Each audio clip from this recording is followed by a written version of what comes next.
Warning: this video contains disturbing content, scary images, jump scares, graphic violent images, strong languages, inappropriate content, which are unsuitable for who are under 18 plus, and as well as flashing images. Viewers' discretion is well advised. Note and disclaimer: this video is also an entertainment and educational purpose only. All of the artwork/images and music/soundtracks belong to their respective owners. Thank you for understanding. And now the show begins.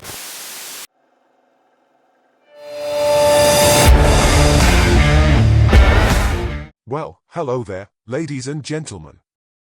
And welcome to the show. I'm your host Zeta Convoy X51.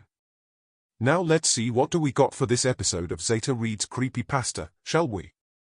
Oh boy, it looks like we got ourselves another Lost Episode Creepypasta, and this one is called Max and Ruby 0004.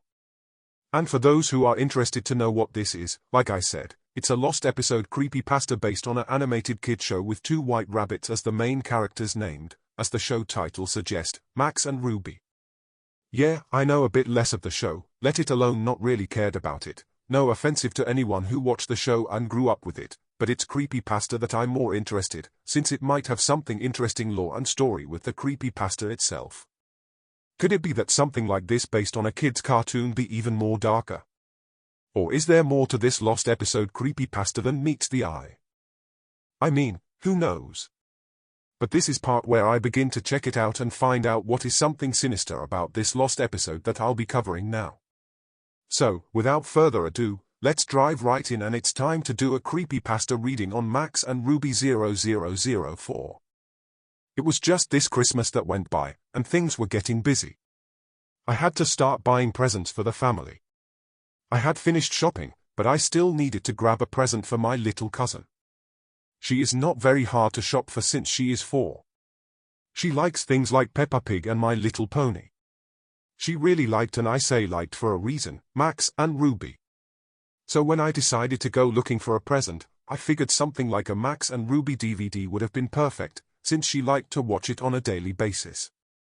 However, Christmas meant that most of the online DVDs were sold out on most places. I went to look on eBay as well, but figured I could not trust what condition the DVDs would have been in. So I was stuck in a rut for a while, until that package arrived. I was at home still scrolling for a stupid DVD, until I heard the sound of something being pushed into my letterbox. I caught a hold of it before my dog did, and looked at the package. It seemed to be wrapped fairly badly, with what looked like grease marks and stains on it. Naturally, like anyone would, I decided to open the package. Inside was something that I could not explain. It was a Max and Ruby DVD, but I had not seen one like it online. It was like some little kid had drawn on the front cover with a marker. The title was just Max and Ruby, with what looked like a poorly drawn illustration of Max and Ruby on the front. There were no names or anything, but on the back it had a list of 4 episodes, all with blunt titles. Episode 0001. Episode 0002. Episode 0003. Episode 0004. I gave the DVD a watch over, and to my surprise the episodes were all perfect quality, and seemed to have no flaws. It was as if it was a real DVD, just with a homemade cover. The only thing I thought was odd was the episode selection screen. The episodes had names, but they were all called Max and Ruby 1, with the numbers being changed as it went down the list. The actual selection screen was just a plain white screen with black text with the episode list, and nothing else. After giving it much thought, I decided to change the cover to something a little nicer by printing out a DVD cover that I had found on Google and tracked down the names of the episodes so they were labeled right. I left the episode list screen alone, because I figured it was self-explanatory. Christmas went by, and things were fine. I gave my little cousin her DVD and she was happy with it all through Christmas, but that was only because she had not watched it yet. On Boxing Day, the family had gone out for a meal, and left me to babysit my cousin. I was not too bothered about being left at home. I figured now was a good time to put on the DVD for her. I had put the DVD in and let it play, while I was in the kitchen eating my dinner. From what I could hear, she had watched episodes 1 to 3 so far. I was just about to finish off my noodles when I heard my cousin screaming from the other room. Dropping everything, I had ran into the living room and saw my cousin curled up on the floor screaming. I had looked up at the TV and I felt my heart in my throat. What I caught a glimpse of was the most disturbing thing I had ever seen. It was what appeared to be a frame of Max and Ruby standing next to each other, in complete darkness. But what made it so horrible was their lack of faces. They had lost their noses and mouths, and their eyes were replaced with big hollow holes. The colors were a disgusting blood red, and there was faint static in the background. The sound was replaced with what sounded like the Max and Ruby theme playing backwards, with the faint sound of static in the mix of it all. It had to be the most disturbing thing I had ever seen, and it must have been on screen for at least 20 seconds before the screen went black and the DVD turned off, which alone was weird because DVDs do not usually turn off by themselves. I was able to calm my cousin down, telling her it was not real, and she had just had a nightmare as she had fallen asleep in front of the DVD. However, I knew in my mind it was completely real. My parents had rung me up and told me they were going to be out all night, so this was going to be the best opportunity to look at this DVD more closely. I did not mention it to them, and as soon as they hung up I grabbed the DVD and stuck it on my laptop. As soon as it loaded, I noticed that episode 0004 had now been replaced with Rest in Peace Mommy and Daddy, which sent a deep chill down my back. Since my cousin was now asleep, I plugged in my earbuds so he can sleep without having to hear anything. Normally an episode of Max and Ruby would have 3 short stories, but this episode only had 1. It started off quite light-hearted. Max and Ruby were playing tag in the garden, and their parents were on the porch watching them play. However, something was off. The sound was playing in reverse, and the parents' faces were that of sadness. A film grain became present which grew worse and worse every second, and it panned to the mother and father, and in a voice of deep sorrow, the father spoke. "It's such a shame," he sighed. It then cut short to the sound of static and a large scream, followed by the sound of 2 people choking while the mother and father mumbled to each other in the background, but it was impossible to understand them. The sounds were so realistic, it made me almost physically sick. The screen cut to white for a split second, then the scene transitioned over to Max and Ruby standing in front of what looked like a gravestone labeled, "Rest in Peace Mommy and Daddy." The 2 of them had no faces. At this point, there was no sound, apart from faint static. This scene remained on screen for about 1.5 minutes, before it cut away into black.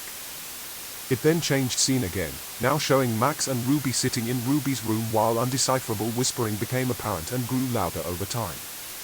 Both of them were sobbing uncontrollably while transparent clips of a murder playing in reverse flashed on the screen. The father pulled a knife out of his neck, picked up a bloody axe and hacked away at the corpse of the mother before she came back to life, and he walked up the stairs. By this point the whispering became louder, but more of the whispering voices started to disappear, and the very second it came down to one voice. It was a rather angry woman's voice who screamed, "Burn in hell." I was absolutely horrified. The scene had changed to the most disgusting, yet saddest thing I have ever witnessed. It showed Max sitting in his room. He was standing on a chair with a rope hanging from the ceiling. He had brought it around his neck. The scene faded to black and the static got louder.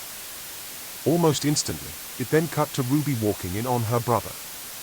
She let out a gut-twisting scream. The camera was panned on her face as the sound of the chair being kicked and the same choking from before began to play. The picture of Ruby's face stayed on screen for a good 5 minutes. This time, her eyes had returned as the same gaping holes. Ruby then started crying, and as before, there were no other facial features. The static slowly grew louder and drowned out the sound of her cries. The scene cut to black with a loud static. When the screen returned, Ruby was sitting, now on her own, in the garden by 2 gravestones. One was labeled, "Rest in Peace Mommy and Daddy," and the other, "Rest in Peace Brother." She then started to look at the camera with glowing blue pupils, then speak to me. "Well, whoever's watching this is because you never watched any of me and my brother's episodes, so, one of these days, you will regret this." The screen had faded to black afterwards. At this point, I had already been sick and was sitting all shaken.